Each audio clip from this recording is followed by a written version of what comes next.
G'day. When I started this video blog, I knew I was going to have some surprises. Week to week, I do just film what I find, and so this week I started with the idea of filming one thing and ended up on a total tangent. A neighbour called and told me that they had seen something special, and indeed it was. A Snow White Kookaburra. This is something I've never seen and could not resist bringing to you.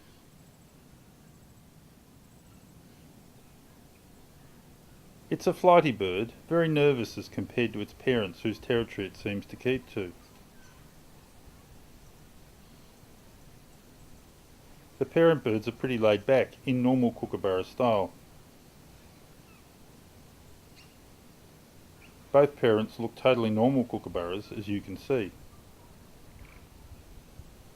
The laughing kookaburra, Dacelo novaguineae, is very common here in our patch of bush.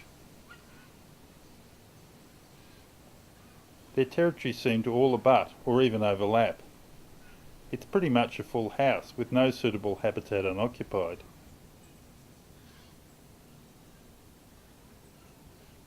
As best as I can tell, Snowy, my nickname for the white kookaburra, is a recent fledgling, so is not long out of the nest and still keeps to its apparent parent's territory.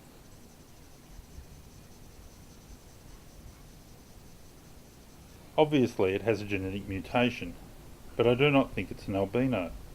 It has dark eyes, whereas true albino's eyes are pink.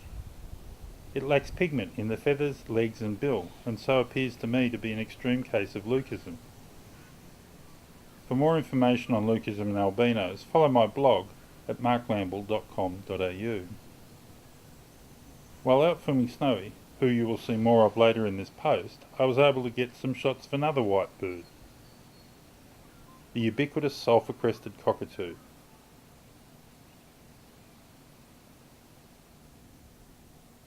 These large birds are seen most days here and are known to live for a very long time, up to 40 years in the wild.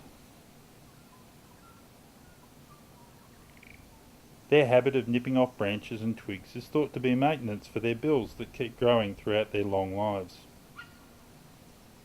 In urban areas they've been known to gnaw on house timbers and decking to assist in this task. It's a little like trimming fingernails in humans.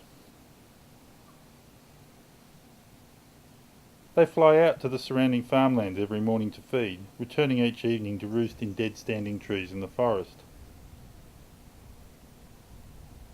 These standing dead trees are important, roosting, nesting, living sites for many other species too, not just the cockatoos.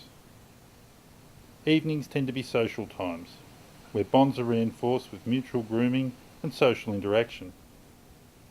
Flocks often contain related family members, siblings, brothers and sisters, even older grandparents.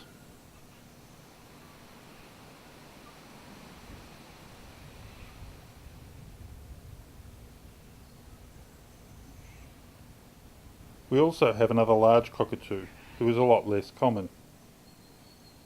This is the Yellow Tailed Black Cockatoo. They are often seen in threes here, 2 adults and a young bird, I guess.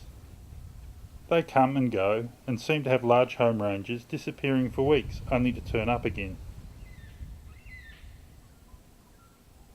Their distinctive contact calls and chatter is how I usually find them.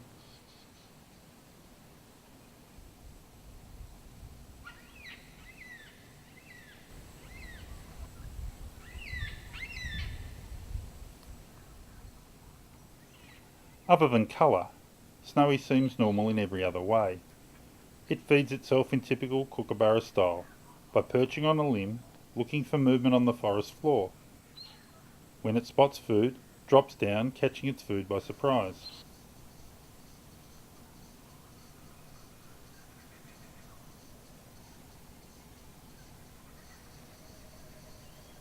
I guess being Snow White might make this harder in the long term, but time will tell.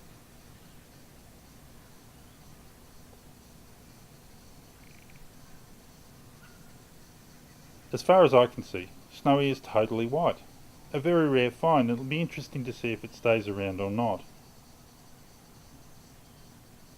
In all my time out filming, I've never seen a bird like this. It's exciting to see an experiment in evolution, if you like.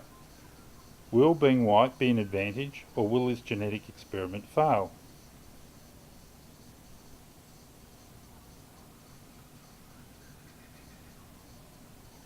If Snowy stays in the area, I will follow up and keep you posted on progress. Remember to subscribe to the Insights on Nature channel to see follow-ups on Snowy and what more I can find here in the Central Highlands of Victoria, Australia. With time, I hope Snowy will become more used to my presence, and I hope I can bring you some closer shots of hunting, food and interactions over the coming months. See you again next week for more Insights on Nature. Who knows what I will find.